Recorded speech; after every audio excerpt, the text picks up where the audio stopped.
बहुजन समाज में कितने नेता हुए हैं आपको शायद पता नहीं है। ये मुझे भी नहीं पता है, लेकिन आज अगर आप लोग इस वीडियो को देखते हैं तो शायद आपको यकीन भी हो जाएगा कि सबसे बेहतर नेता बहुजन समाज का कौन हुआ है। और आज आपको ये भी बताएंगे कि हेमंत सोरेन जो आदिवासी नेता हैं, मुख्यमंत्री हैं, और किसको अपना आइडियोलॉजी मानते हैं, मतलब किस पर वो ज़्यादा विश्वास करते हैं और किन की बातों पर वो भरोसा जताते हैं। आज ये भी आपको हम बताएंगे, लेकिन सबसे बड़ी खबर है बाबा साहब डॉक्टर भीमराव अंबेडकर के डिग्रियों को लेकर के कुछ सामंतवादी मनुवादी आश्चर्यचकित रह गए कि आखिर 10 सालों में 15 सालों में बाबा साहब ने कितनी पढ़ाई कर डाली। ये कहीं प्रोपोगंडा तो नहीं है। और लोग ये भी कहने लगे कि बाबा साहब के पास नकली पढ़ाई की डिग्री थी। तो ये भी आपको हम बताएंगे, लेकिन आप सोचिए कि मैंने कल एक वीडियो बनाया था जो आज अपलोड किया था, और उस वीडियो में हमने कहा था कि बहुत जल्द मायावती जी यूपी की राजनीति में बदलाव करने वाली हैं और यूपी में इंडिया गठबंधन टूटने वाला है, एक नए गठबंधन का निर्माण होने वाला है। आज बहन जी ने दोपहर तकरीबन 11-12 बजे के करीब में क्लियर कर दिया है। एक ऐसी ट्वीट कर दी है बहन जी ने जिसकी वजह से एक नए रास्ते का समीकरण मुझे दिख रहा है।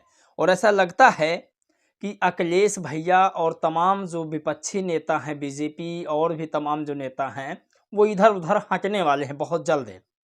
कल मैंने अनुमान लगाया था कि शायद ऐसा हो सकता है, लेकिन आज ऐसा होते हुए दिखा है। तो ये भी बताएंगे कि बहुजन समाज पार्टी क्या गठबंधन कर सकती है और किस पार्टी से। साथ में वहीं आपको बताएंगे कि बहुजन समाज पार्टी में पुराने नेताओं की अब दौड़ शुरू हो चुकी है, क्योंकि उनके पास वो शक्ति थी, वो पावर था कि हम कहां से कितना वोट निकाल सकते हैं। और उन नेताओं को वापस अब करने की बारी है और कुछ ऐसे दिग्गज पार्टियों से गठबंधन करने वाली हैं बहन जी, जिससे यूपी में सत्ता काबिज कर सकती हैं। तो ये भी आपको हम बताएंगे, लेकिन वहीं सोचिए हमारे समाज के लोगों को शायद सत्ता में रहने वाले लोग ही पसंद हैं। मैंने पहले भी बताया कि जिस पर बातचीत करेंगे तो ये भी आपको बताएंगे, बाबा साहब की डिग्री बताएंगे। अखिलेश यादव को उनका ही गठबंधन बीजेपी का बी टीम कह रहा है, ये भी आपको बताएंगे। तो सबसे अगर पहली खबर की बात की जाए तो हमारा जो समाज है वो जीते जी कभी भी अपने बहुजन नेता को स्वीकार नहीं करता है। ये इतिहास गवाह है फूले पेरियार साहब के ज़माने से। और आपने देखा ही कि बाबा साहब जब चुनाव लड़ रहे थे तब उनका कोई सपोर्ट नहीं करता था। सोचिए उनको एक दूध वाले ने चुनाव में हरवा दिया था, आप कल्पना नहीं कर सकते। दिन रात बाबा साहब कलम के बल पर और मीटिंग करके बहुजनों को सत्ता तक पहुंचाने की कोशिश करते रहे, और आखिरकार उनको चुनाव हरवाने में कांग्रेस ने पूरा उनका सहयोग कर दिया। मतलब कांग्रेस की वजह से ही बाबा साहब ने उस दौर में चुनाव हारे। और ये दलित समाज बाबा साहब का साथ, ये पिछड़ा समाज बाबा साहब का साथ नहीं दिया उस समय भी। उसके बाद मसीहा मनवर काशीराम साहब, मुलायम सिंह यादव और भी तमाम नेता जो है आए, उन लोगों का भी साथ ये बहुजन समाज नहीं दिया। कभी भी इन लोगों को देश की कुर्सी पर नहीं बैठाया, देश की राजनीति कभी नहीं संभालने को दिया, फिर चाहे हमारे तमाम बहुजन नेता क्यों ना हों। अब दौड़ फिर उसके बाद बहन जी का आया। मैंने पहले भी कह दिया कि बहन जी को या फिर जितने हमारे बहुजन नेता हैं उनको जीते जी कोई स्वीकार नहीं किया है। गुरु रविदास जी को, तमाम ऐसे बहुजन नेता हुए हैं जिनको हमारा समाज कभी स्वीकार नहीं किया है। आखिरकार उनको लोग अब पूजते हैं, बाबा साहब को पूजते हैं, बाबा साहब की कही हुई बातों को नहीं मानते हैं। अब वीडियो लंबा हो जाएगा, वरना आपको एक ऐसी कहानी बता देते कि आपके रोंगटे खड़े हो जाते। खैर आपको बता दें कि बहुजन समाज पार्टी में पुराने नेता वापस हो रहे हैं। आज कौन से नेता वापस हुए हैं आपको बताते हैं। ब्रेकिंग न्यूज़ यह है कि बहुजन समाज पार्टी में पुराने दिग्गज नेताओं की बसपा में लाने की मुहिम शुरू हो चुकी है। आज आगरा के दिग्गज नेता पूर्व राज्य मंत्री अजय शील गौतम को बहन जी के निर्देश पर बसपा जिलाध्यक्ष बिमल वर्मा ने दिलाई बसपा की सदस्यता। तो ये तमाम बहुजन नेता बसपा में वापसी आ रहे हैं। लेकिन मैंने 2 महीना पहले एक वीडियो किया था जिसमें कहा था कि बहन जी को चुनाव यदि जीतना है तो किसी बड़ी पार्टी से गठबंधन करना होगा। अब बड़ी पार्टी सिर्फ 2 ही है, बीजेपी या कांग्रेस, ये सत्य है, इसे स्वीकार करना होगा। दरअसल आज बहन जी की देश में सबसे बड़ी पार्टी दलित पिछड़े की है। जो दलित पिछड़ा अपने आप को मानता है, जिसे सदियों से प्रताड़ित किया गया है, उनकी सिर्फ एक ही पार्टी है, बहुजन समाज पार्टी, जिन्होंने अम्बेडकराइट मूवमेंट को आगे बढ़ाया है, बौद्धिज्म को आगे बढ़ाया है, सम्राट अशोक को आगे बढ़ाने का काम किया है, बाबा साहेब के मिशन को घर घर पहुंचाने का काम मानवर काशीराम साहब मायावती जी ने किया है। तो उनकी पार्टी बहुजन समाज पार्टी है और जो बहुजन समाज के लिए काम कर रहा है उनकी पार्टी है। तो आपको बता दें कि बसपा में तमाम नेता वापस हो रहे हैं। आज फिर दौर आ चुका है बहन जी का गठबंधन करने का। अनुमान लगाया जा रहा है कि कांग्रेस पार्टी के साथ बसपा का यूपी विधानसभा चुनाव में गठबंधन हो सकता है, ऐसा एक अनुमान लगाया जा सकता है। क्योंकि अभी 2 दिन पहले बहन जी ने जिस तरह से बीजेपी, कांग्रेस और समाजवादी पार्टी को खदेड़ने का काम किया था सोशल मीडिया के माध्यम से, ठीक आज बहन जी ने एक ट्वीट किया है जिससे ये लगता है कि पुराना संबंध अब नया हो जाएगा।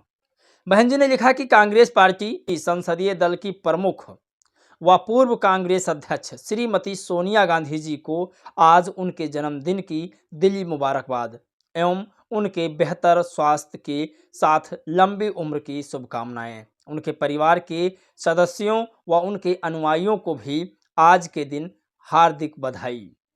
सोचिए, बहन जी का रिश्ता जो है कहीं ना कहीं बढ़ता जा रहा है। अब कुछ लोग कहेंगे सिर्फ जन्मदिन की बधाई देने की वजह से क्या ये गठबंधन में तब्दील हो जाएगा? तो मैं फिर कह रहा हूँ, इसके पीछे का एक लॉजिक है।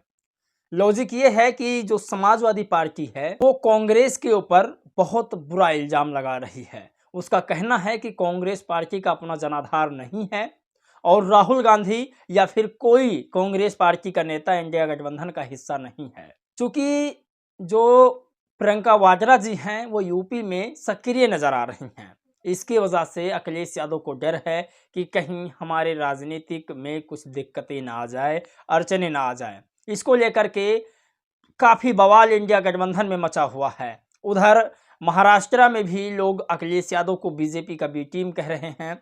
तो ये तमाम खेला हो रहा है।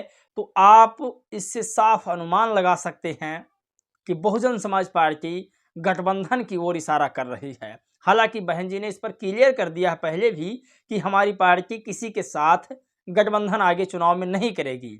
लेकिन बहन जी कब किस तरह से दिमाग लगाकर चुनाव लड़ने का काम करें किसी को नहीं पता है, क्योंकि बहन जी ने पहले भी कह चुकी हैं। जब वो 2007 और 2012 के चुनाव में थी तब उन्होंने कहा था कि हम अपना एजेंडा किसी को नहीं बताते हैं, ऐन मौके पर डिस्क्लोज करते हैं। तो उनका जो ये कार्य है समय आने पर तुरंत वो बता देंगी। लेकिन आप सोचिए कि हेमंत सोरेन बाबा साहेब की वजह से ही मुख्यमंत्री हैं।